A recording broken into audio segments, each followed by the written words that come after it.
தந்தை பெரியாரின் நினைவு நாளையொட்டி ஈரோடு பன்னீர்செல்வம் பூங்காவில் அமைந்துள்ள அவரின் திருவுருவ சிலைக்கு ஆதித்தமிழர் கட்சியின் நிறுவனர் ஜக்கையன் மாலை அணிவித்து மரியாதை செலுத்தினார். பின்னர் செய்தியாளர்களுக்கு பேட்டியளித்த அவர், தந்தை பெரியார் கண்ட கனவாக சமத்துவமான சமுதாயத்தை அடைய வேண்டும் என கூறினார். திருப்பரங்குன்றம் விஷயத்தில் பாஜக மதக்கலவரத்தை ஏற்படுத்த முயற்சிப்பதாகவும் அதற்கு தமிழக மக்கள் இடமளிக்க மாட்டார்கள் எனவும் குறிப்பிட்டார். தமிழகத்தில் சாதி கலவரம் மதக்கலவரம் நடக்காமல் நல்லிணக்க சமுதாயம் தொடர்ந்து நடைபெற திமுக அரசு உறுதி செய்ய வேண்டும் என்றும் தெரிவித்தார்.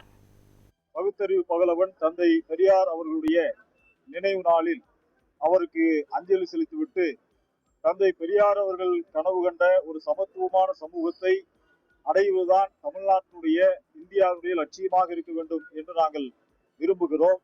குறிப்பாக தமிழகத்தில் திருப்பரங்குன்றம் பிரச்சனையை மையமாக வைத்து ஒரு மதக்கலவரத்தை ஏற்படுத்த வேண்டும் என பாரதிய ஜனதா கட்சி முயற்சி செய்து கொண்டே இருக்கிறது. ஆனால் தமிழக மக்கள் அதற்கு இடம் கொடுக்காமல் நாங்கள் எப்பொழுதும் சகோதரர்களாக வாழுவோம் என்று தொடர்ந்து பிஜேபி சங் பரிவார கும்பல்களுக்கு அறிவுறுத்தி கொண்டிருக்கிறார்கள். தமிழ்நாட்டில் மதக்கலவரங்கள் நடக்காமல், சாதி கலவரங்கள் நடக்காமல் ஒரு நல்லிணக்க சமுதாயமாக தமிழ்நாடு இருக்க வேண்டும். அது திராவிட மாடல் ஆட்சி, அதனை உறுதி செய்ய வேண்டும் என்பதுதான் எல்லோருடைய எதிர்பார்ப்பு.